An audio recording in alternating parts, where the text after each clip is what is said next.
Welcome back to your little castle. I'm here obviously with the Cardinal Cowboy. He has a little bit to do with the show. After you had your accident, you came out of the coma, you found yourself, I guess, re-inspired about life in general, and you started doing the public speaking thing. What exactly is it that you tell people when you go out to speak? Well, yeah, good question. I've actually had a slideshow prepared for many years, and it's something I modify it periodically. I hadn't done some speaking for 5 or so, a little bit here and there. I still get calls, but over the whole last couple of years, there was this thing that happened, and we couldn't go out and do things like that. But now I think they're back. We can start visiting kids at hospitals and schools and all that stuff. I make sure I got my whole attire on correctly, right? There it is. And we're looking forward to, and I'm really excited now to be able to do more of that. But I thought at the same time, I have so many people that ask me about what I do and how I do. I said, you need to tell more people. So now I talked to a band that wanted me to do a thing, and I said, what do you think about this idea? And they said, yeah, tell a little bit. Do a 3-minute version. I did that. I said, how was that? They go, it was perfect. You tied it into the band because the band was called Soul Connection. And afterwards it was 55, and it was Sammy Hagar tribute band. And edit this thing together and make a thing out of it. And I got a guy who does my stuff for me, and they're going to throw him a few bucks for doing that. And now we're really going to start to go out there and start doing this stuff. And we're going to go back to the schools. I go to events, and I show up, and they ask me to speak, and Fredbird happens to be there because they invited Fredbird too. I mean, I don't know who that guy is, who he thinks he is, but Fredbird's awesome. And so this is the stuff we're going to do. And with that, I guess we're going to show the little presentation. I've got it up on the screen here. And at the same time, we've adjusted our cameras. So you can see it. There it is, Rick. And I told you how to transfer the buttons to make the things move. And so we'll do that.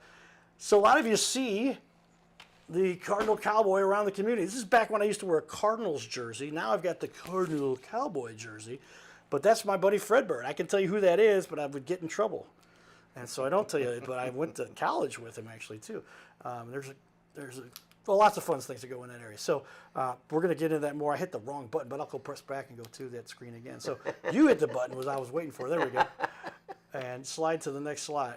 Actually, we got to get you over to the presentation. But this little thing is kind of taken on a life of its own. So there you go. Now it's on that. I'll stop pressing any buttons. A lot of people have seen my logo here.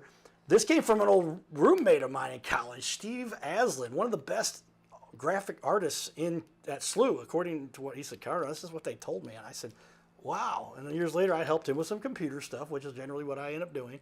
And I said, Steve, can you do a favor for me? Can you make this logo?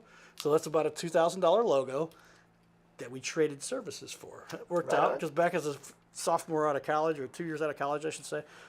Nice. Pretty cool. There we go. How many people recognize these two? Well, you probably won't. This is my parents back when they were in their 20s or so, and just lucky to have them as such wonderful parents. A lot of people do know I advocate and am very proud of my parents because they've done so much to help the world, and we're going to talk a little bit about that. This is me as a little kid. All right, there you go. Starting off, blonde hair, sailor. Hey. All right, keep on. Yeah, it's a sailor. I did play the piano. This is true. Not then, actually. I took lessons many years later, and I said, Mom, I don't want to take piano lessons anymore because she said, you need something you do that you don't, something that rubs you the wrong way. And I said, Mom, I don't need piano lessons for that. I've got you. And my dad was like, what do you say to that? But I negotiated that so that I didn't have to take computer classes over the summer, which now I wish I had because I don't know how to play the piano, but my sister does. So I'll link the explanation about that particular photo. That it's just fun. But anyway, another one that is a Cardinals hat you can see there, and yeah, it's they started me young, right? So there we go. And football. A lot of people do know. After my coma, I ended up playing professional football as a kicker for the Missouri Monsters. I was offered a tryout with a little team called the St. Louis Rams back in the day. Tell you all about that. But again, something kind of crazy as a kicker to make it after a coma. Pretty cool. And there's more of that baseball stuff. There they go. My PJs with my STL hat on. I have a wonderful little sister. This is us going to school back in, how long ago? That looks like I'm about 5th grade. That would make her in 2nd, 5th, minus 4, 1st grade, 6th maybe, I guess, because I don't know, she doesn't look like a 1st grader. But anyway, that's my little sister, and she's a dynamite teacher and advocate for doing a lot of fun stuff in the community, and does a lot of, she's a reading specialist over in the Afton School District. There's where I got my first proof of the Cardinal Cowboy. This is a senior in high school. My dad's like, wear the cowboy hat. I'm like, don't get mad at me for doing this later. You're the one that was encouraging this there as a kid. And literally, like, that's the old Augie Bush hat, the replicas that they made. And he said, hold this fungo. That's a fungo bat. That's not a regular bat. It's a fungo bat. Baseball guys know what a fungo bat is, but that's for hitting fly balls. And it was red, though, so we did that picture. And that's a senior in high school. Who's that guy? All right. Here is the senior year in high school. Who's the only guy there with a purple shirt on? Hey, yeah, back in the day, this is what we did. I was always having fun. Color of royalty. Yeah, but I'm going to go back to that. I'll press the arrow key back for me one time, just because there's a little bit going on here in this picture. So in the front picture, and there's another one I'll show you in a minute, they'll explain this. I forgot, that's in here too. But to my left is my buddy Colby Calloway. He ended up playing ball at KU. To the right of me is Morgan Burkhart. In the back left in the corner is Brian Rupp. I'll tell you who those guys are in a second. We did win the Pony Regional. We were the best team in the league. And so that previous, in the Midwest, but that previous picture was, I forgot to mention, I'll tell you who it is, what trophy was in a minute as we continue. But we won the whole Midwest Regional. Kind of crazy to do that. Here's that trophy. All-Star, Slaba for my team. Brian Rupp won it for the league. Any one of us could have won that, I think. Rupp was a pretty good ball player. The guy that didn't win it, because Rupp did, standing next to me, made it to the Kansas City Royals as a professional in the big leagues. Morgan Burkhart. And there they are. Oh yeah, I got a newer version where I didn't know that was Morgan Burkhart standing next to me until the judge says, the judge played ball too, Mike Carter.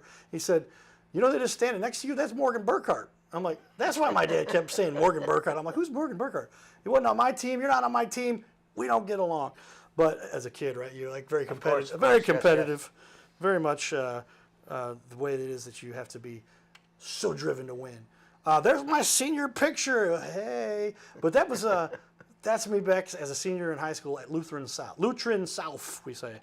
But pretty fun. Here's right when the accident happened. I had just scored a goal, my first lone goal for Central Methodist. Central Methodist ended up going on to win the national championship for NAIA twice. A little bit after I was there, I maybe had some inspiration there. That's Coach Mose. He played for the Iranian national team. He could flip a ball back on his back and back to his feet, and I was much better than him. I don't know about that. But I ended up, this gave me the path. But not long after this, the accident happened, and here is the site of the accident. This is Highway 109 in Eureka, Missouri, or in the eastern, if you go further east of that, it's Eureka, Missouri. It's Missouri. Missouri, right? But there's what happened. This is Jimmy Barnes. This is the time of the accident. There it is, September 21st. This is 1991, and a sophomore in college for me. Jimmy and his friends continue on. I realize now, well, remember my presentation, which has been a couple years. The next slide, we're going to give a little more information. Here's the truck that hit us.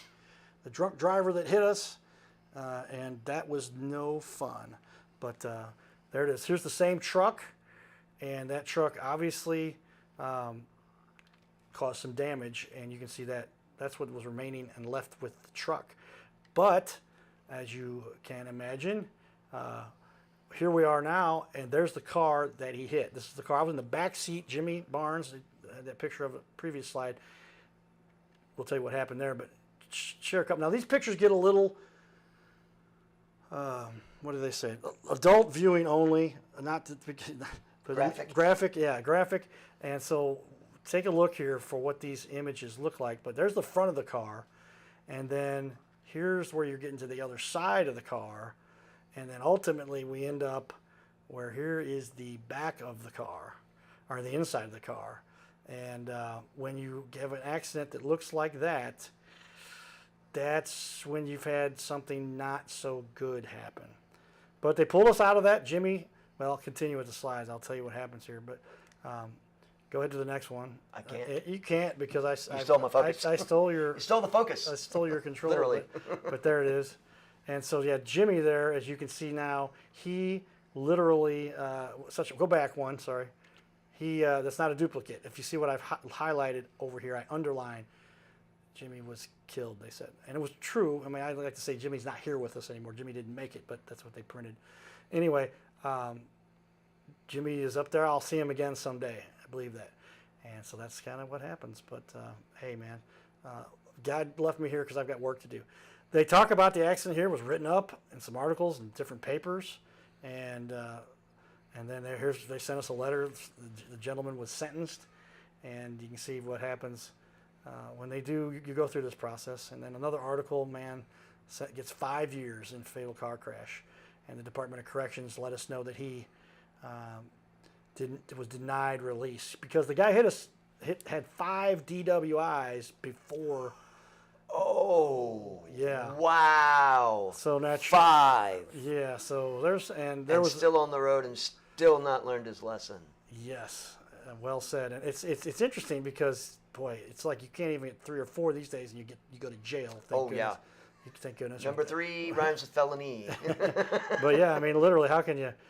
Wow. But there's another article. They did a little story about us. You can see I'm kind of beat up still, but I put on a tie and went there. That's the director of admissions at Central Methodist, Sir Tony Bowes, Jimmy Weatherly. They could, after the accident, you could pull up his face and look at his skull. But he made it and has a big gash, and he's a great guy, happily married, couple of kids now. Sean Soul on the left. Fortunate for him, he did not get quite as much damage. He had a nice gash on the top of his head, which was no fun, obviously. And that's just some of the stuff you deal with. So, I mean, wow. It's a great article about what was going on there. This is my sister. A lot of people don't know that we both ended up graduating on time. She's always been 4 years behind me, so that's her high school graduation, and I've got the St. Louis University. I would not quit. I made them take me back and put me in school, drive me back to Central Methodist. They walked me to class. It was a mess, but I was heck bent to not quit, even though everyone said that. One of the teachers, Dr. Momberg, called my dad. My dad's a college admissions counselor there for the region, and I went there to play ball, and they just finished second in the national championship for NAIA in baseball, too. So they got pretty good sports programs down there at Central. But they said, Carter does not know where he's at. He should not be here. This is not, and I stayed. I finished, and I got grades that semester. But if you understand, there is always a lot to go on in a recovery from an accident like that. And so it's literally, oh gosh, it's just so much to go through. And when you get through at least as much as I was fortunate to, then it's just very cool to have the support that I had. So very, very, very inspiring just from the people that were around me. And there we go. No, Rick did a good job there. Put me down in the bottom corner there. Thank you, Rick. Oh, you're welcome. I know you get tired of being on camera as much as I do. Here I just added this slide today because I had to make some mention of the people that were so supportive of me. And I was fortunate to have 2 parents that were both involved with education, which for a lot of people means they're on you all the time, right? If you have one parent that's a teacher, they're going to be on you. I had 2 parents. I was fortunate. I didn't like it so much when I was a kid because they're on me all the time. You're going to summer classes to take in extra work. Don't get to run around the neighborhood terrorizing everyone like all the kids do. You have to go to school. You know what I'm talking about. I do. And because I did. Rick's from Granite City. He tells me stories. I can tell you we were just as bad. I grew up with Cliff Polite in our neighborhood, and we all had fun in the neighborhood. But we had fun doing, and Dave, but everybody knows Cliff Polite, and Dave Wolkoff and all these guys. And Dave and I were talking, like, we've had like 5 high-level athletes come out of our little neighborhood. Cliff Polite was the one who made it to the big leagues. But we used to run around, do all kinds of fun stuff in the neighborhood. And Cliff and I would play wiffle, not even wiffle ball. It was a little bit spongy ball, wasn't a baseball, because you hit that into somebody's house, you're in trouble. But we would hit this ball, breaking balls, sliders, everything. I might have taught Cliff how to throw a fastball, and maybe not. We knew he could. 102, I think, is the fastest Cliff ever got clocked at. It doesn't need to be any faster than that. Here it is. Do a search for my dad. Oh, let me go back there. I got to talk about these slides a little bit. John Goodman up on the top left. That's him walking up to him, give a hug to my mom. There's my mom accepting the award for they named the theater after her. John Goodman gave the delivery for that and said, and he's so funny, and it listed all these accomplishments. And I found the video of VHS, converted it. It's out there on Facebook. You can see it. It's my mom and I that's a Cardinals game. I forget. I can't tell. That might have been a high school game. But John Goodman's high school drama teacher, and she doesn't like that. But I'll tell you why I force the issue a little bit, because if you don't share their success, even as much negativity you're going to hear from some people, Rick, would you agree that there are times when you're going to have negative response, no matter how good what you're doing? Oh, it doesn't matter what you do. Doesn't matter what you do. I mean, anything, whatever you do, there's going to be a small percentage of people who will just not like it, have something to say about it. Doesn't matter what you do. There's always at least 1 or 2%. There you go. You're saying 1 out of 100. I said the stats I saw showed it's 1 out of 1,000 at the absolute minimum. And just go to a Cardinal game, and I'm up in front of thousands. There's a couple people there. Yeah, I could cure cancer tomorrow, and the day after that, I'd have the entire healthcare union on my butt because I'm ruining all these jobs by curing people. Boy, we could get into a whole discussion about all of that, couldn't we? Wow. So back to what we're talking about here a little bit, and so then go on down. But that's my dad. He got a scholarship named after him. John Goodman came in town. I reached out to these people. I said it would be really cool, I think, if Judy Rethwish was in the audience. So I got her there. They let John know, and John called her out again and said, I understand my high school drama teacher is here. Judy, you're awesome. I'll get that assignment to you, I promise. I promise. It's in my locker. It's in the locker. I'll send it. I know it's been a while, but I will. John calls her out. John's hilarious and just an awesome human being. If you really study what he's really good at doing, there's a whole lot of this stuff in the Hollywood world that's just kind of crazy. He kind of just does his thing and keeps it really wholesome and good, and he's just an all-around great guy, and that's awesome. So keep it up, Mr. Goodman. Appreciate you. Then my dad got his honorary PhD. They asked me to come up and speak. I said his stroke is so severe, people are going to wonder, who is this guy talking? So I said, we got to give a disclaimer beforehand. So I spent about an hour explaining. No, I took about 28 seconds, believe it or not. And I said, another great speech from a wonderful human being who's done something like that. You can watch the interview. It's good. And finally, with my dad up there, you may know where this comes from a little bit. I told him, I said, if Dad goes on a little bit, I'm going to slowly move in. And I would get a little closer to him, and he'd look at me. He goes, what are you doing? Like, we're in the middle of a speech. Because this isn't his first rodeo. That's right. And he's done lots of speeches too. But that's him getting the award. They named after scholarships after him. That's him then actually speaking at the event where he accepted the honorary PhD. And there's something else like Google Braxton Rethwish, 50 years as a college admissions counselor, and he's changed a lot of lives, and that's what we enjoy doing. Do a Google search. This all comes up about him. It's crazy. I had one of my friends recently, his kids now are old enough to go to college. He said, there's a college scholarship that my kid would like to get. Tell me what to do. I'm like, click the link and follow it. Nice. My dad's looking down from above. Not much we can do to help there, but you can apply, and I'll put a good word in or whatever you'd like me to do. And Chad's a great guy too. A lot about my mom, Google search. And again, I'm not bragging. I'll tell you why we decided to share this in a minute.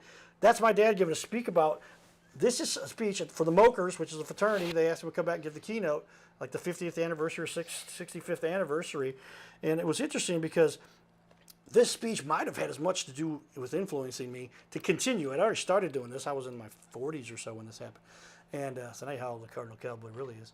But it was neat because I heard him say, because my daddy talked about it, and he said, and this is, they're not afraid to talk about the success that they've had, because that's what people really want to hear a little bit, right, Rick? Would you agree? There's sometimes it's definitely good to share that.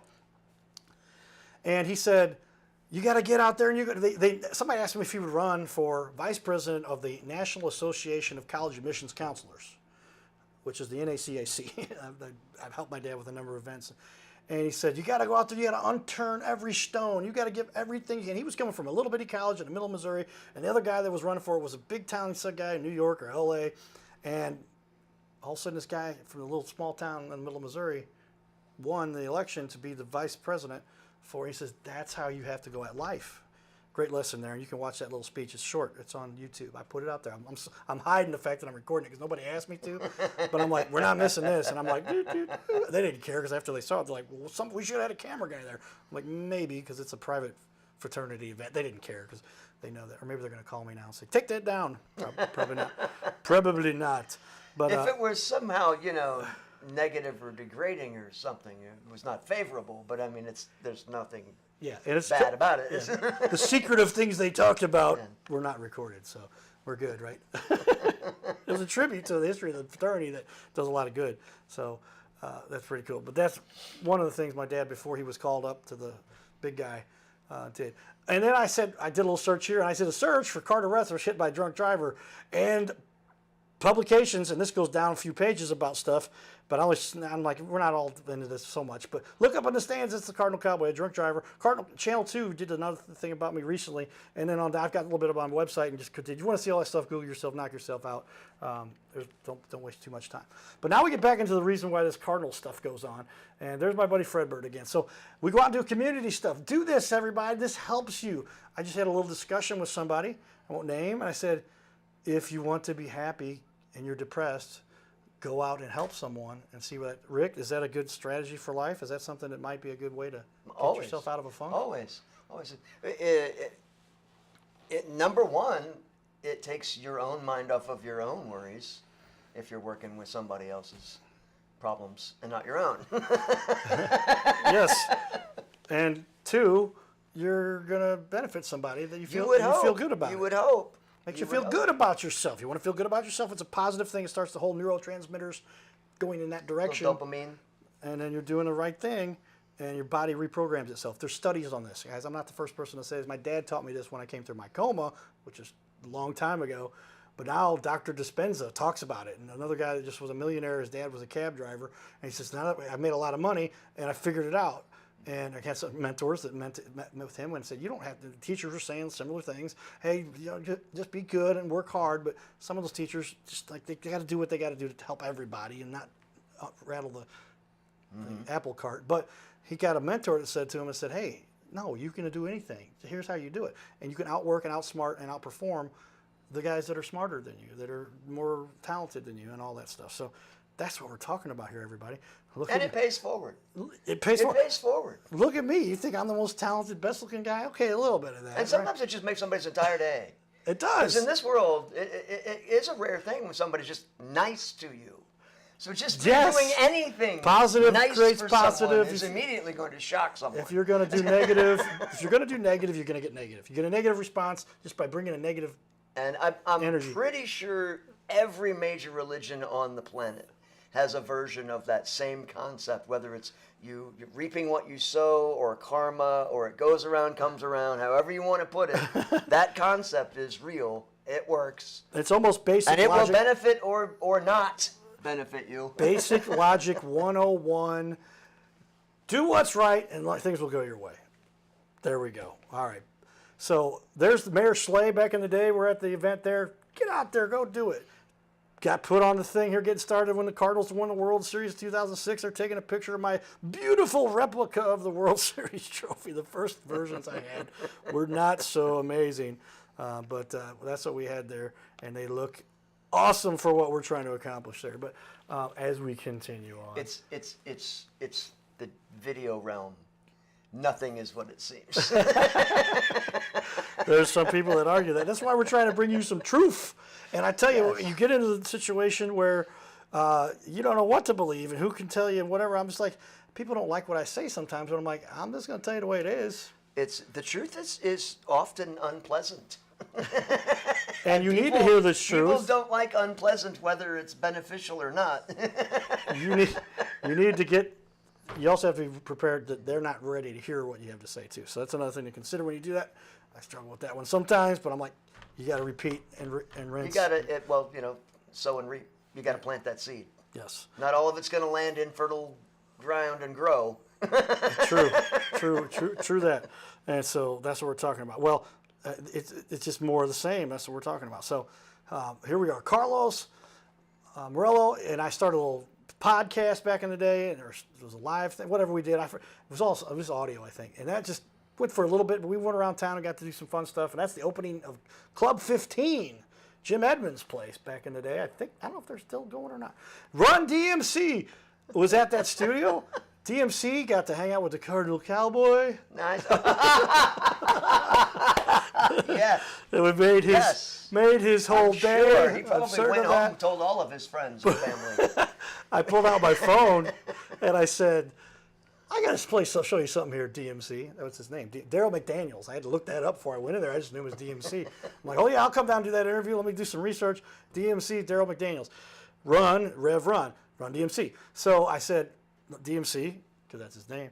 I said, DMC, I got a little song here. I got my top 10 playlist on my little Trio Palm, whatever, back before smartphones were all the rage. And I said, this is my favorite song. Because tell me if this is what it means. It's tricky to rock around, to rock around. Can't sing anymore. But he said, Cowboy, I said, to me, that's life is tough, life is difficult. You got to keep going. It's tricky. He says, that's what it's about, Cowboy. I'm like, wow, I got to ask Daryl McDaniels to his face what that song is about as we continue on. Just really fortunate to do these things. Mother Parade thing, one of my favorite pictures. Again, that's a great looking trophy. But man, the crowd was having fun there, weren't they? And that's at Point Fest. And they told me to go in the character where you go in for free if you're part of the deal, and I did. And that was kind of fun. But I went over there. I'm like, not even really on the schedule here, but they said, oh, it's okay. Ryan Howard, Major League Baseball National League MVP. I made him that trophy, a replica of the one I make that's not made out of metal. That one's made out of metal. And I handed it to him for his birthday that I was invited to. And Ryan Howard and I both won the same Most Valuable Player award in Slava. He ended up winning for the league. I got beat out by the guy that we talked about before, didn't I? And the guy who next to me who didn't make it, he won it for his team also. He's the one who made it to the big leagues. We were all in that category, everybody. I'm just saying. That's what my coaches were telling me. And we got 2 minutes left here, but went off to become a kicker. Got a call from the Rams, All-American, Pro Indoor. That was against the indoor team as a practice game. Got our titles there. Got to hold the trophy. Put into lots of fun stuff. And this is early on. And naturally, I had a couple of my lady friends who wanted to go with me. There's Julie on the left, and oh, she's gonna kill me. Yes, she is. And I don't even know her, but I can tell you. But just knowing women in general. Oh gosh, I got her on my phone. I'm sorry. Should have memorized this. Made it to this level. Got the Kicker of the Year. It's a national organization, but been the #1 sales guy for some big national companies. After 10 years at Anheuser-Busch, I said, let's do sales. I'm tired of doing this. But there I am. I won't name the company, but it was Google's biggest partner, 500 sales reps, and I was #1 in the region. Another company, #1 in the entire company. Everybody knows this company. If I say something about yellow, and now they're called a completely different name. MLB came to my house to interview me. I get to sign autographs for kids to inspire them. I got to hit against some pro athletes back after my coma. And MLB did some fun stuff with me that they highlighted what I do. And we raised money for a lot of charities. There's a special award I got at Anheuser-Busch for fixing the servers at 3 o'clock in the morning to make sure that the email still worked. And then a lot of charity stuff we get to do for a lot of different groups in a lot of places. And there's my headshot back in the day. So get on the field and help some people make a difference and inspire others. And if you want to make a difference on this little planet, you can. Go out and do it. One of 21 Superfans, that's me emceeing on the field. Channel 5, all kinds of fun stuff. Getting a hit on the field, showing how awesome I am. I hit some balls pretty hard there. They were like, wow. Got to fly down to land at Busch Stadium for the Cardinal game and the movie. All kinds of crazy stuff, everybody. One of 21 Superfans you know by name. And other stuff we got here. Kerry Robinson, the accident, and here we are for the end of it, everybody. We appreciate you listening. Hopefully you enjoyed this. And we'll be back for more. Yeah. Hey, I learned stuff about you I didn't know. Thank you, Rick. Get a hold of me. I'll be on your show. I'll come to your event. I'll go to your charity. I'm going on this weekend. I said, I'll bring it out. I'll get some free Cardinals tickets, and I'll speak a little bit to the kids. That's what I enjoy doing. Thanks, everybody. Thanks for hosting the show, Rick. Oh, you bet. It was my pleasure. All right, giddy up, everybody.